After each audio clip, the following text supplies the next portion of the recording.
Hi, everybody. Thank you for coming back to another episode of this somewhat weird podcast where we talk about building and scaling remote teams. I am your host, Leah Martin. I am also joined today by our very interesting guest, Rob. Is it Robert or Rob? Either one's fine. Okay, I like Rob. My business partner is called Rob. I might be screaming at you from time to time throughout this podcast. There's something else we can get into, another coaching session.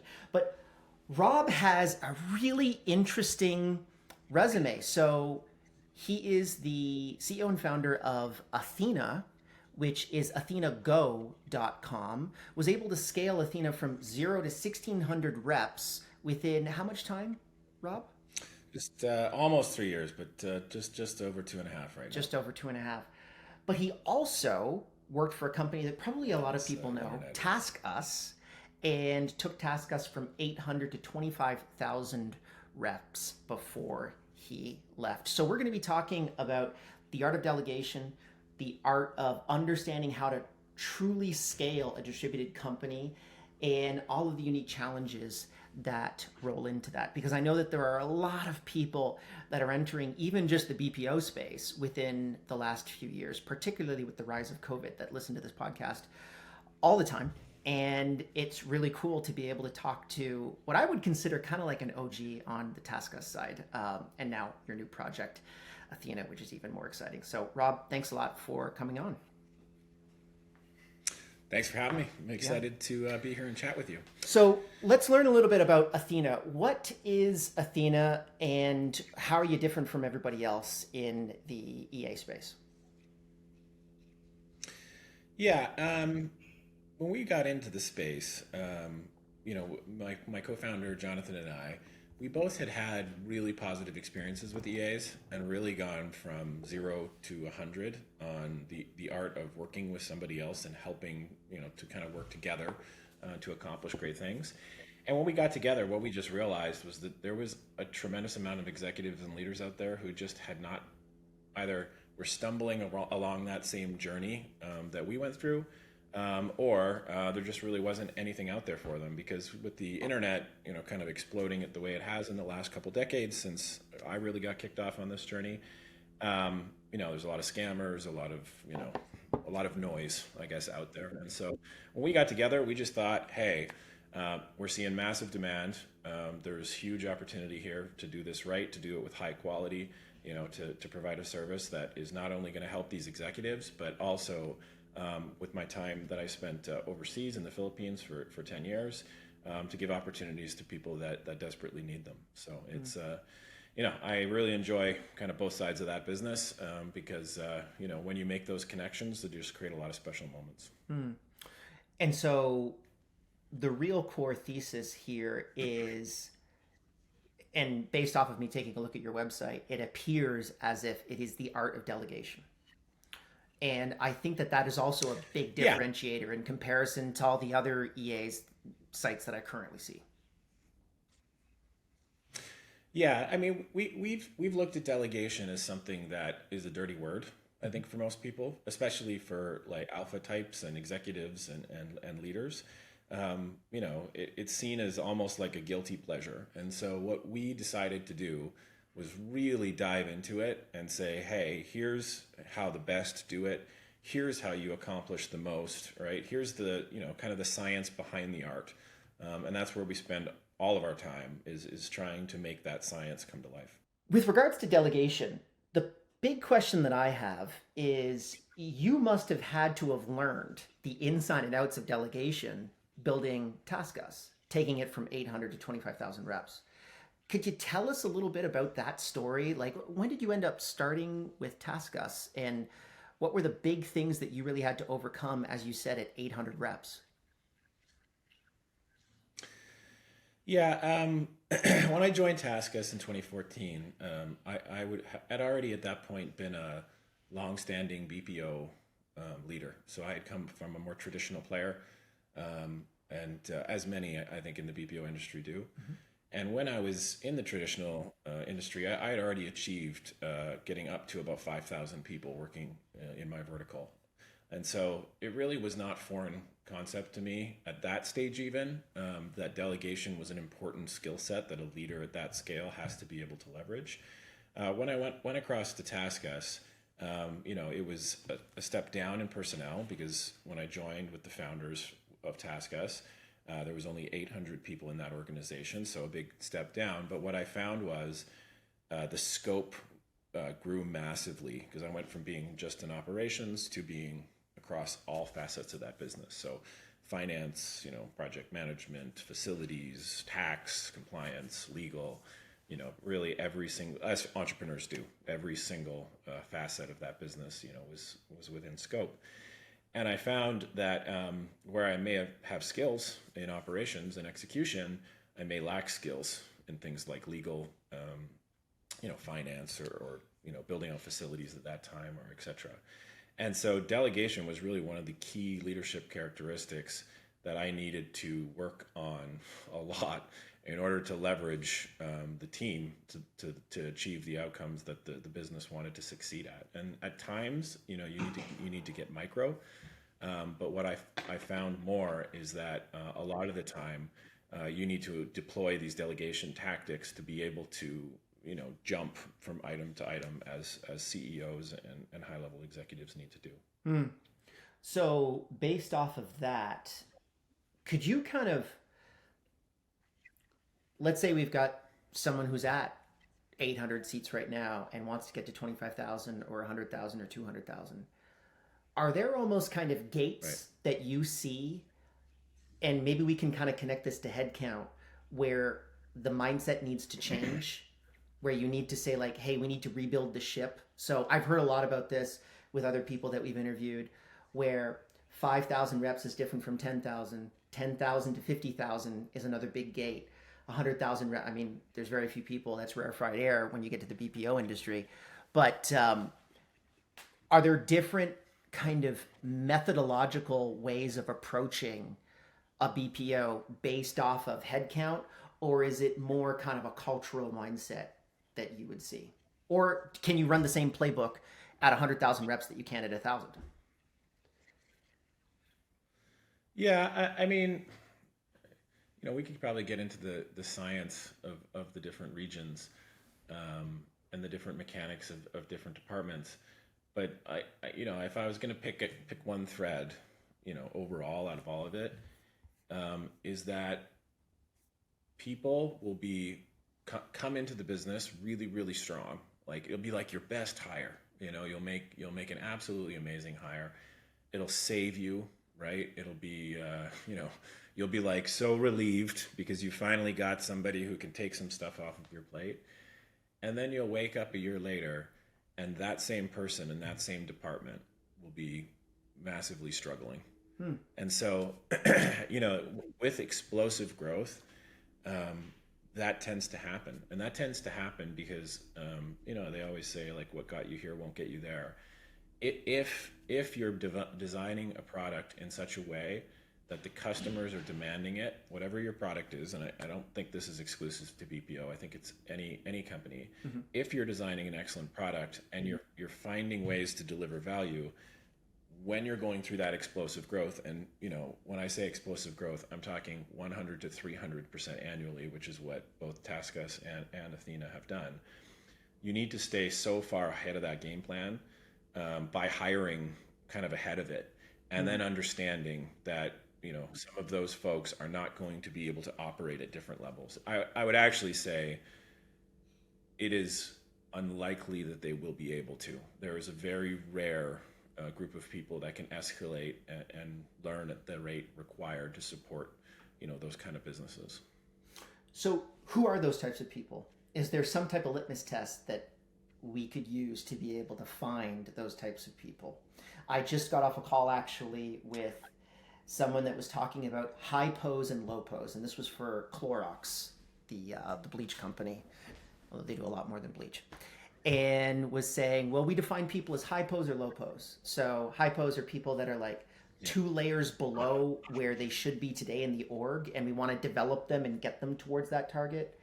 And then the low pose, which are the people that are maybe exactly where they're at, they're going to be a VP and we don't really see there any kind of growth opportunity inside of the organization. Is there any litmus test to identify those people?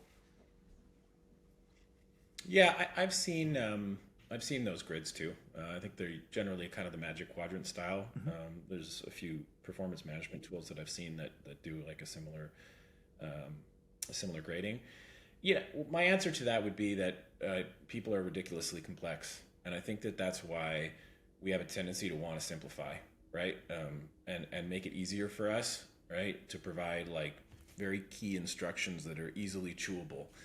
I've found that that's just not the case. That it would be nice if that was the case, but it's just not the case. And so really the test that I apply that has been the most consistently successful, and when I say that, I still probably have a hit rate of about 50% when it comes to prediction, which I consider to be pretty good, but I still think a coin flip would be better. Is try and find an alignment between actions and words. And so, you have to really look at the full body of work, the full body of actions, how they carry themselves, how they, eye contact, right? And there is no wrong actions or right actions. There is simply, can you really understand this person based on their actions? And then look at the words. Does the actions that the person is displaying match the words that the person are saying?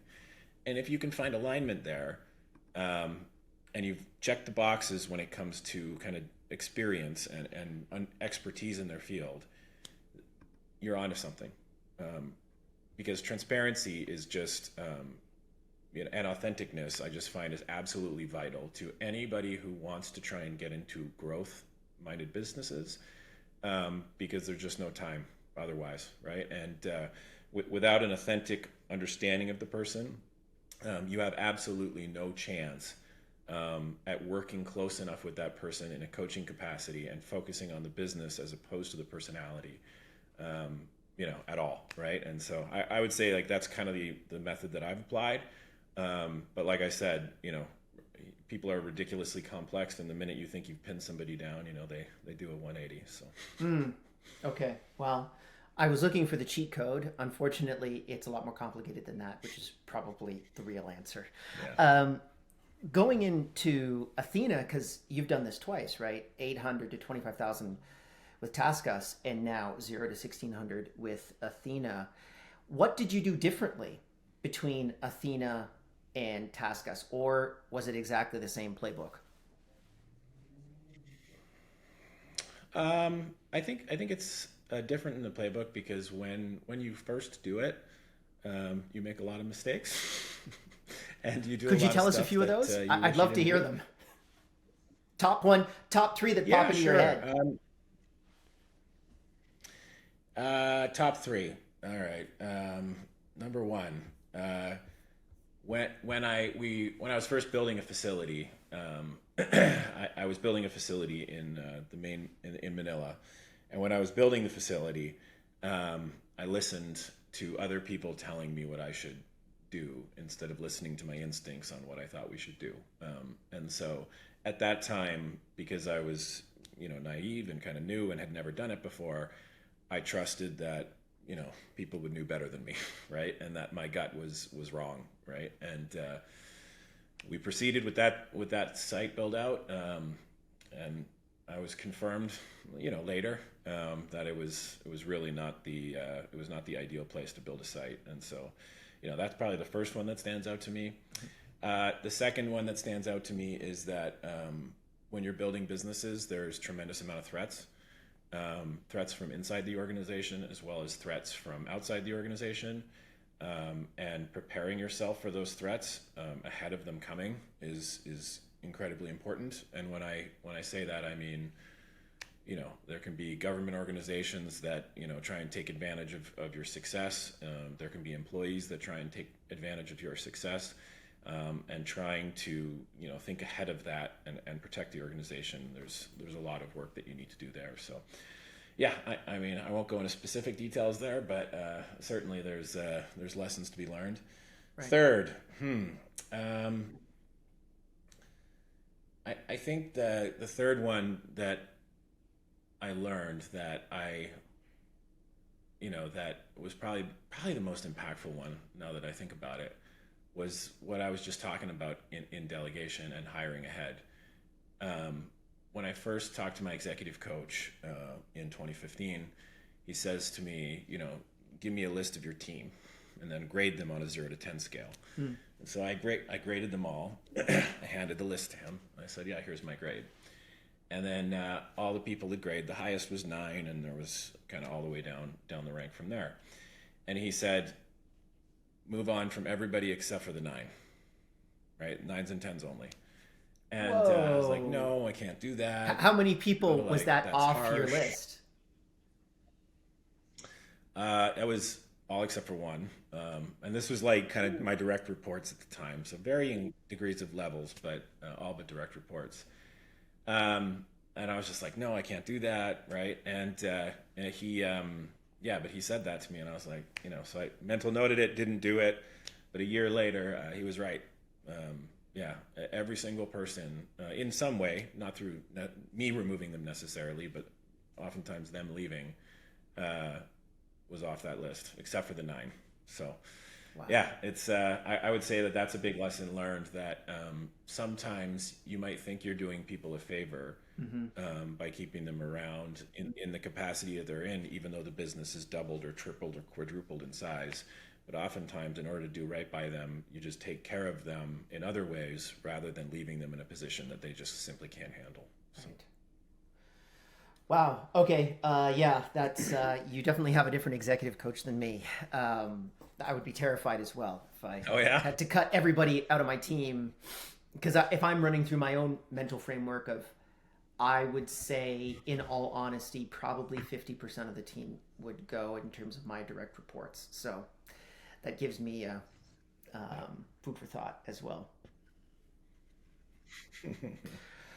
Yeah. Let's go back to Athena, because you've learned all these lessons with regards to TaskUs, implementation inside of Athena.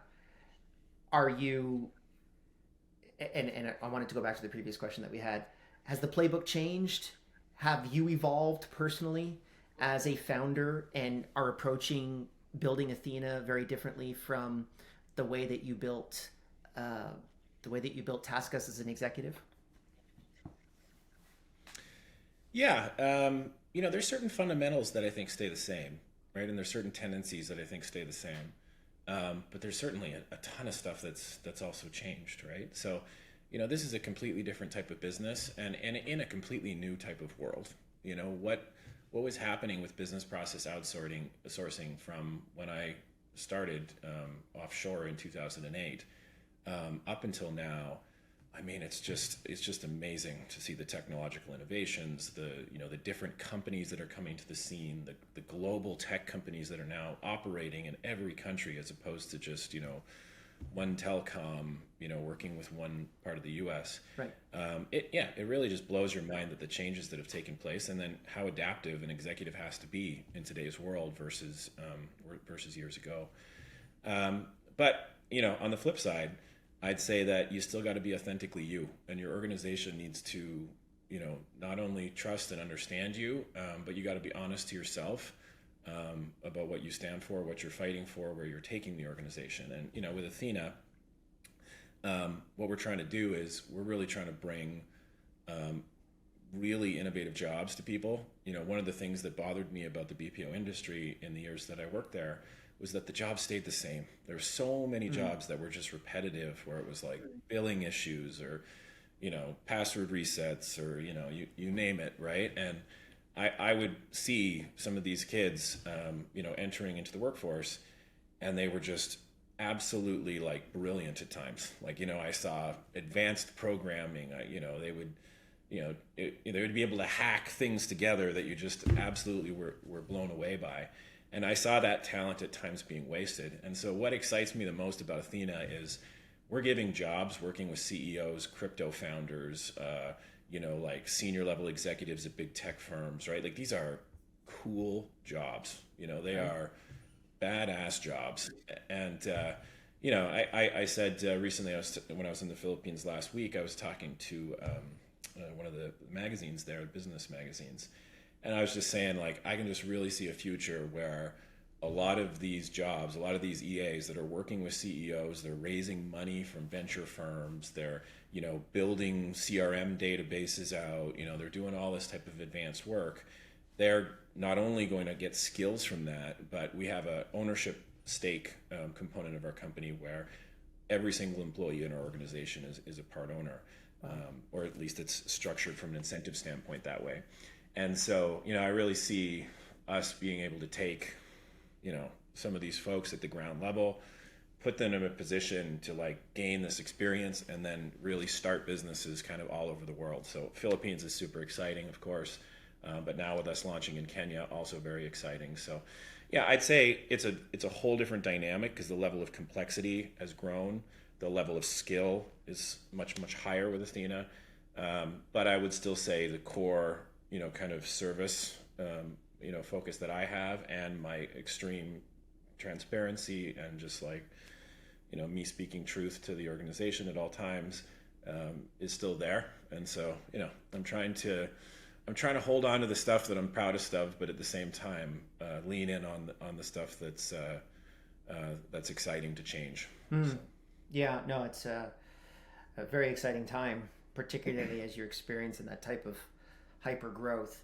You had mentioned as well that you're expanding out to Kenya, which I thought was quite interesting as the next choice out of the Philippines. How do you see a multi-country rollout campaign? Because I know that you did it in quite a few countries with regards to TaskUs. Is there a playbook specifically for that? Because I can tell you there are a lot of people that listen to this podcast that probably have a BPO in the Philippines or in India or even in Costa Rica, but very, very few of them have successfully been able to deploy in multiple countries because of various logistical issues or not understanding how to address the local culture there, not understanding how things work. How do you deal with that? Yeah, I missed a little bit of your question there, but I think I caught most of it. I think there's two different approaches. I think there is you are fulfilling the demands of somebody who is requesting something of you, and then there's a product-based focus. And so what I noticed when I was in BPO for a long time was that it was almost always filling the demands. So the client would come forward, they'd issue an RFP.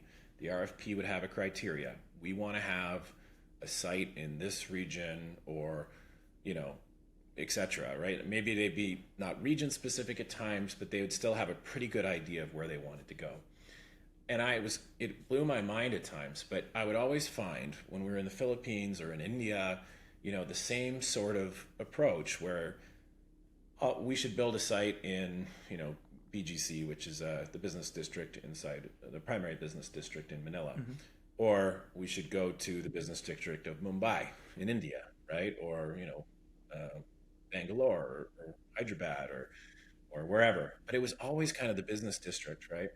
And at times in the early part of my BPO career, this is even pre-TaskUs, I found that clients would say, I want a site in Antigua, right? Or Utah, right? Or somewhere they could hit the beach, right? And it always shocked me because I never understood why are we not making decisions based on the output, right? Based on what I'd call as a product thinking, right? And so, any advice that I would give to folks who are looking to set up facilities is clients will come and go. Those requests will come and go. But if you have an amazing product, AKA you have great people who love showing up for work, who enjoy their job, who are highly skilled, you're going to have a very great product with high margins that are going to be able to sell to different people, and a lot of people are going to be jumping into those regions. Right. So, you want to boil it down to just real simple stuff. How close can the representatives live to the place of work? Right. So this is obviously pre-remote work thinking, but how close can people get into the office, right? In that region, right? Can people find 1 million jobs, right? Or is the only way to stay with their family, right, to work with your organization, right? Is the competition for the workers in that region extremely high or is extremely low? And I've found with that kind of product-based thinking, I mean, you can do amazing things. So, looping back to Kenya, Kenya needs opportunity. The jobs that are in Kenya are not good jobs most of the time. The people in Kenya are incredibly smart. The testing that we've done so far has been blowing our minds. When you've got that kind of mentality, right, and that kind of opportunity and that kind of want, then that's something that you end up wanting to do. And I found for the most part that it means you got to take a risk. Philippines in 2008 was a risk when I first went there. Not a lot of people were doing it. Not a lot of people understood it. Now the Philippines is like, BPO's central hub, right? It's got every single person that you can name is there. So it's there's a lot of jobs and opportunity there. It's not quite the same as it was back then. Now I still think it's an absolutely great place, and especially if you go outside of some of these major cities, there's just still endless opportunity, especially kind of on the Visayas or the Mindanao regions. But people need to start rethinking that math, because that math is not going to stay the same forever. Yeah, I've told people constantly that I think Africa is the real last big opportunity for the BPO industry, because there's such a massive amount of workforce there, labor hours that are available, that just don't have the connection to the internet. They don't have the logistics to be able to make it happen. And once they do, that's really going to change the game. So it's exciting to see that you're actually already taking advantage of that preemptively. We're already there. And actually, I was in Philippines last week meeting with some of my team, and we flew over a couple of the folks from Kenya as well. So super exciting developments. Cool. I want to go back to the delegation side. I know we're jumping back and forth, but my mind's jumping from place to place. It could be my ADD. Your product is fundamentally based off of mastering delegation, having assistants that you can delegate to. Yeah. What do you see as the biggest problems with your clients in terms of delegation and the art of delegation? How are they doing it incorrectly, and what are the top 3 things that you would fix? Yeah, everybody starts in a different place, and generally it starts with emotions, right? So, a couple of the things that you kind of see early is that we found that, alpha men in particular, they think the best way to do it is for me to do it. That's kind of the emotion, right? And if somebody fails at something, aka you give somebody a task, then what you do is you take it back and you never give it again, right? So it's like this, I'm the best, nobody else can do it as good as me. Nobody can do it the way I like it. And I'm only going to allow you to try a little tiny taste. And if you mess that up, then it's all over. So I'd say we see that a lot, especially with executives and especially with men. With women, we see guilt a lot of the time, where they oftentimes don't feel like they have the right to delegate, or that they shouldn't ask, for help. And we've got to empower them to, like, no, you deserve this, right? Like, be output focused. The EA wants to help you. That's why they're here, right? They're excited for the opportunity, right? So, those two, I guess, behaviors or emotions right off the bat are kind of the hardest things to really encounter. And I would say the things that we really push our clients on in the beginning is a couple key things. Number one is you can't keep dividing business and personal. Business and personal cannot be divided like that in your life. What does that mean? They overlap constantly. Okay. What that means? That means that let's say you have your child gets sick one day and has to be home, right? your work gets impacted, right? There's audibles that need to be called, right, in order for you to be home with your sick child. Flip is true. If you've got a board meeting and you had a family get together, you've got to call an audible to go work on this like last minute board meeting stuff, right? A lot of the stuff in your family life needs to be either moved or restructured or, updated, right? And what we find a lot of people do is they'll say, no, I want somebody for my business stuff. I want somebody for my personal stuff. I want no overlap between those two things. It just doesn't work like that. And we found that the worst delegators do that. The worst delegators split those two parts of their lives. The best delegators in the world, they add those two together. And what they do is they focus on the output at the end of the day. How much work did I get done? Did I complete all my tasks? Did I spend time with my family? Did I get my workout in? They look at the holistic output of their life. And so oftentimes I think that's something that executives and new delegators really need to understand. That's a tough one, I think, at times for them to understand. The second thing I would say is how to appropriately delegate. And what I mean by that is, you need to set the definitions around like how to communicate a delegation to somebody clearly, providing them, we have on my website, we have some interesting techniques and tactics on each time you give a delegation.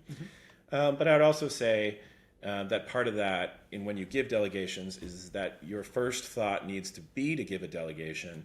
And even if it fails, if it doesn't come the way you want it, as long as you provide the feedback effectively, then next time it'll be done correctly and to your spec and to your standard. But without going through those moments of failure, you can never truly get to a place where some of these tasks that may only take you 5 minutes a day never truly leave your plate. Because you just keep doing that 5 minutes and it adds up and adds up and adds up in perpetuity, when if you would have just failed at that delegation maybe once or twice with somebody's support and help, you'd never have to think about it again and get all that time back in your life. Got it. I think that, so I specifically deal with the last two. So I definitely have guilt, and I think I've gotten a lot better at this recently, but I would go into a meeting with 7 other team members, and one of the issues that I had was everyone would have a task to do except for me. And I felt very guilty about not actually having an IC, individual contribution task, to do inside of that team, until I realized that my job is to give everyone the tasks. That's my task, and I just completed it. But I still deal with that guilt, and maybe we could talk about that later. And then the other part of that, which I thought was beautifully laid out in Kim Scott's book, Radical Candor, was giving feedback when things don't go correctly. So I would just get a piece of work back that was delegated and saying, hey, this is not up to the spec that I'm really looking for, but not saying that and not being very clear about it. Yep. Do you have anything that you could touch on with regards to guilt and providing meaningful feedback when a delegation doesn't go your way? Yeah, I'll make 2 comments there. On guilt, you've got to look at the full picture, right? And when we attack guilt probably the most effectively is we go, where this person is coming from, this job means the world to them. Like, if they're not doing this job, the other options for them are really not good, right? They are much worse than this. So when you give them a task, you're giving them opportunity. You're giving back to a younger you. So, I said earlier in this call, I genuinely feel like these jobs are amazing. And that if it was me at the beginning of my career and I got one of these jobs where I got to do exciting things like do international travel or look at, travel itineraries or sit in a board meeting or, even like helping the family go on a family outing, like it's different every day. And although to the executive, these might seem like administrative nuisances, right? But to a younger you, they're a great opportunity, a great job, a way for them to support their family, and opening up like a much brighter future for these folks. And so when you start to think about it that way, I've found with a lot of clients we work with, they start to think of it the opposite, in the sense that by not delegating, right, they are not only making their own lives worse, but they're also making their assistant's life worse. Right? And by giving new and interesting challenges every single day, you know, it helps the person that you're working with. So yeah, on the guilt side, I really just think you need to reframe to look at the whole picture, because, you know, when I was early in my career, the big realization for me was when I realized they could also do it better than me. So I delegated a deck, and this was for like an executive presentation when I was quite young. And I finally, I was like exhausted because there was a lot of stuff going on. And so I delegated a deck to assistant to help me. And the deck came back better than I could have done it. And like, I was blown away, right? And here I was thinking, you know, I was the best, right? And so that was a big moment for me where I was like, I'm going to try this stuff more. But it took me suffering with long hours and being less effective for a very long time for me to be able to come to that moment. So Got it. yeah, the guilt you got to explore in yourself, but then understand the full scope of things really, really helps. So. And on the radical candor side, the side of just saying, I tried to delegate something, and I can specifically think about a task in my head right now, which is, we've recently done a reorg of all of our EAs. So we now have an EA that's committed just towards travel. If she listens to this podcast, hello. Nice. And so I'm going to Thailand for February and March, because I'm in the winter, we're nomadic, right? And I get to enjoy this type of lifestyle with me and my family. And so amazing. We identified some Airbnbs, some villas that we wanted to be able to rent. I recognize that this sounds like really pompous, but anyways, I'm going to finish this thought.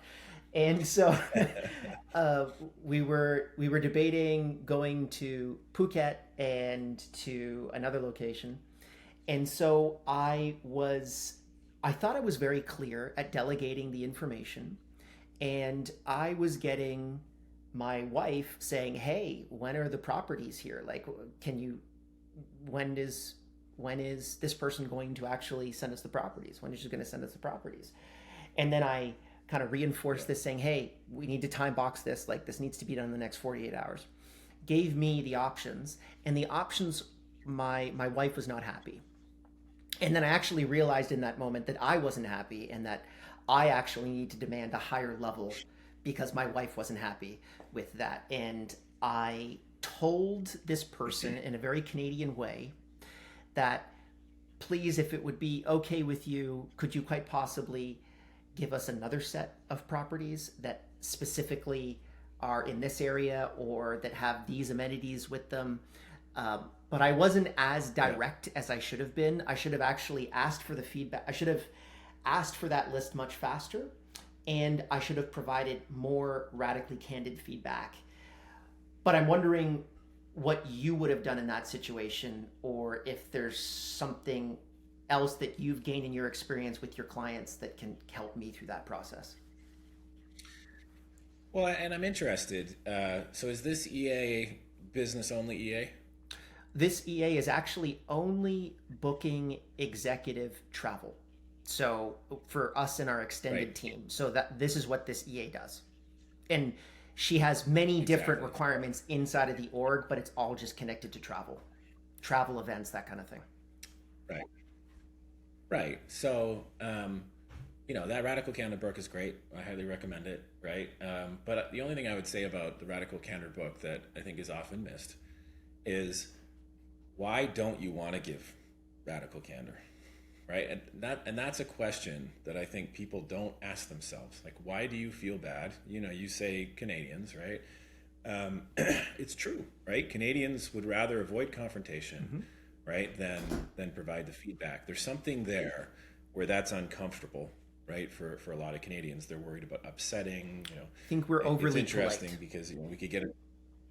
Yeah, we could go down this thing, but like, people, as I traveled the world, they say, why do you say a? And it was, it's us asking for permission in our statement, right? It's turning our statement into a question, right? And so it even extends into our language where a statement alone is like, it's not good. We need to turn it into a question to make it more amenable to the other party, right? But back to your EA, the mistake you've made is you've separated your business and your personal, and that the EA that's working with you doesn't know the context of you, doesn't understand you, doesn't understand your wants and your needs. And you've called it executive, but every single executive has very, very different preferences. Some will fly business class, some will fly coach, some, want the kids in the back, them in business, some want a particular airline, some are very focused on points, some don't care, some want tight connections, some want big long connections, some want Airbnb, some only want hotels, right? Like, the list goes on personal preferences.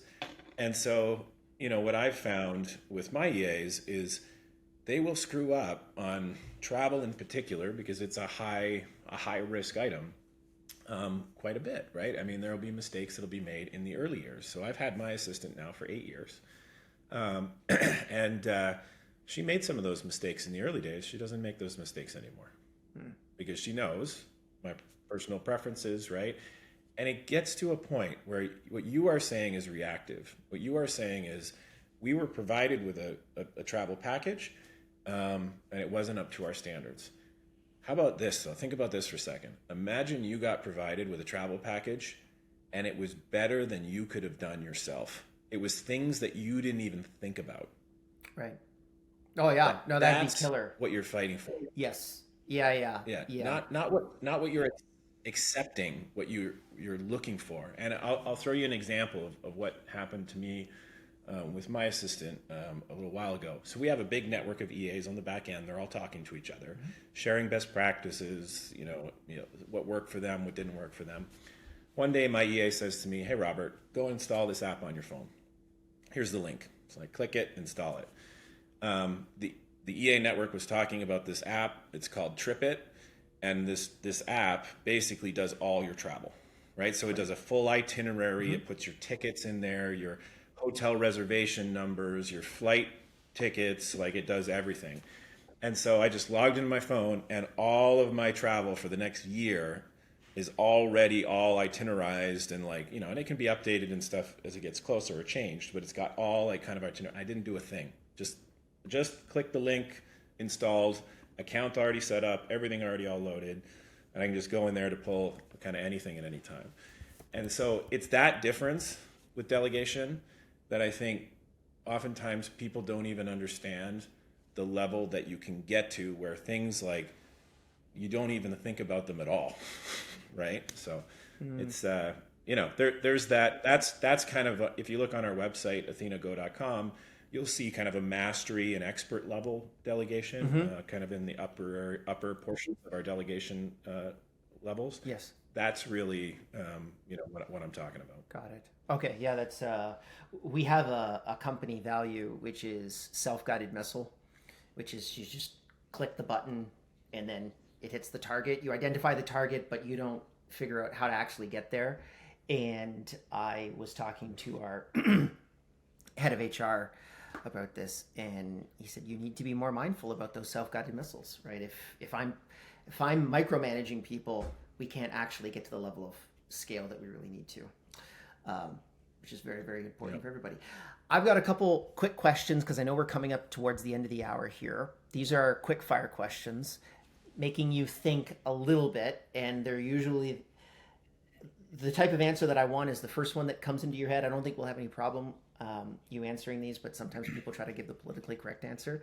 I'd like the real one. Sure. All right, here we go. So first question, what counterintuitive advice would you give to other, in this case, BPO founders to hit the type of numbers that you've hit now twice? Counterintuitive advice. What would be a piece of advice that people wouldn't necessarily say is good advice? However, it is actually good advice to be able to give you that piece of information. Yeah, the customer is not always right, and there is such a thing as bad revenue. Difficult in the And service you know, industry to be it's able to say a client is the customer is wrong. yeah, yeah. I mean, I would roll it up into this.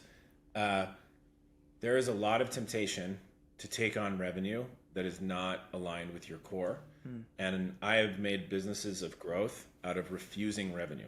So you would think with the growth that I've done over these past two organizations, that I'd be like all in saying yes to revenue all the time. Actually, the opposite is true. I lean really, really hard into the core revenue and creating something special within the niche that I operate, and I refuse to do stuff that is outside of the niche. And oftentimes, that latter portion is the really, really hard part for people to say no to big money deals Right. that distract you. Yeah. No, really good piece of advice, which I followed quite a few times. Next question: what's the biggest mistake you made in your business? And this can either be for Athena or for TaskUs. Yeah, I've gotten into a few situations with balance sheets not being sufficiently capitalized enough notice, and that can really, really hurt an organization, Right. because you can kind of go through these ebbs and flows of good times and bad times, right? But watching cash flows is especially early in the life cycle of a business, both with TaskUs when I was first there in 14, 15.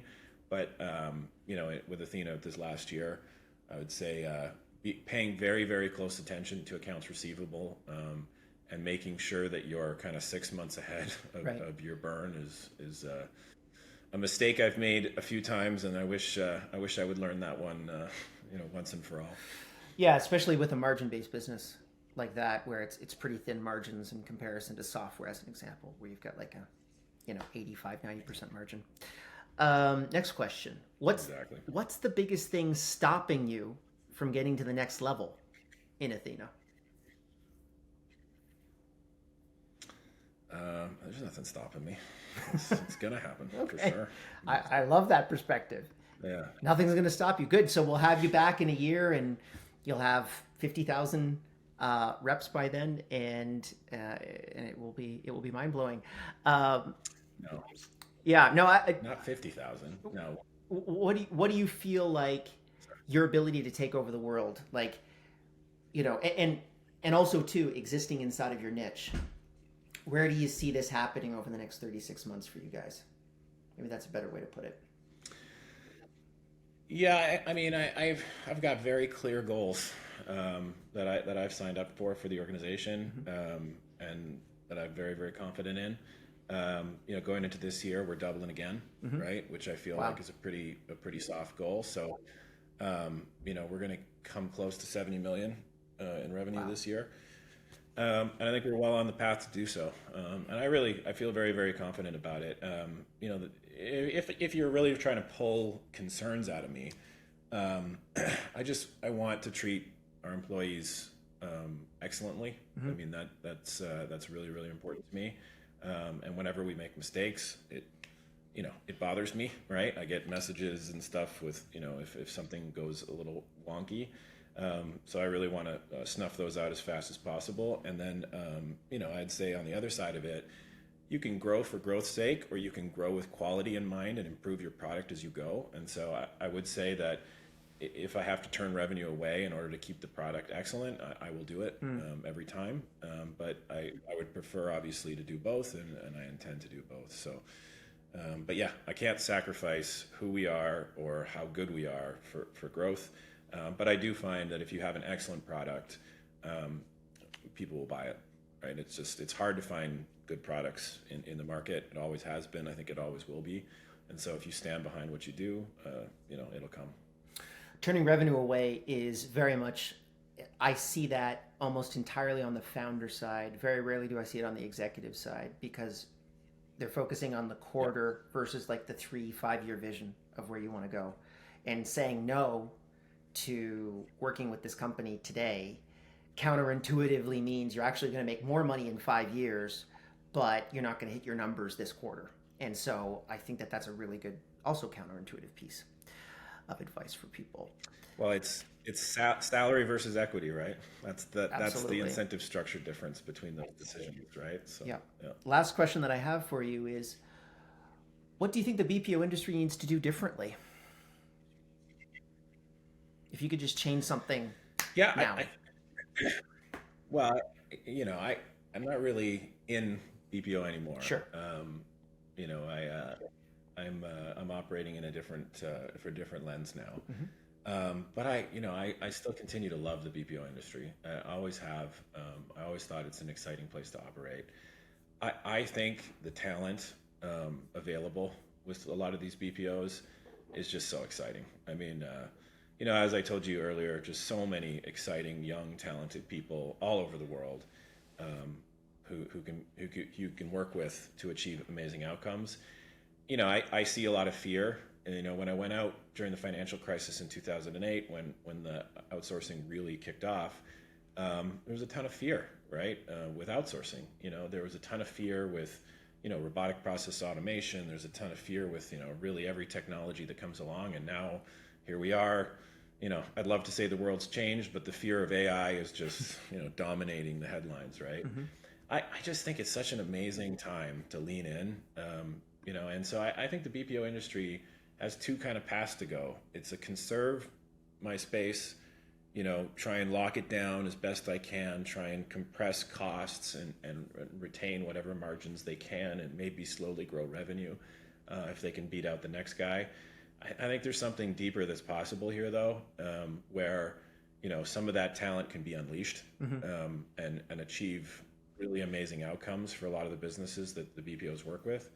I'm not smart enough to know exactly the mechanics of how that's going to work, but I'll just say with my assistants, we've seen assistants setting up automations now using Python scripting that the AI has helped them build with no computer science education whatsoever. Wow.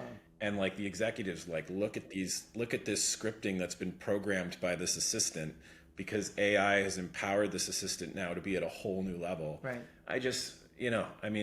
There's absolutely some really exciting stuff that this technology is going to deliver.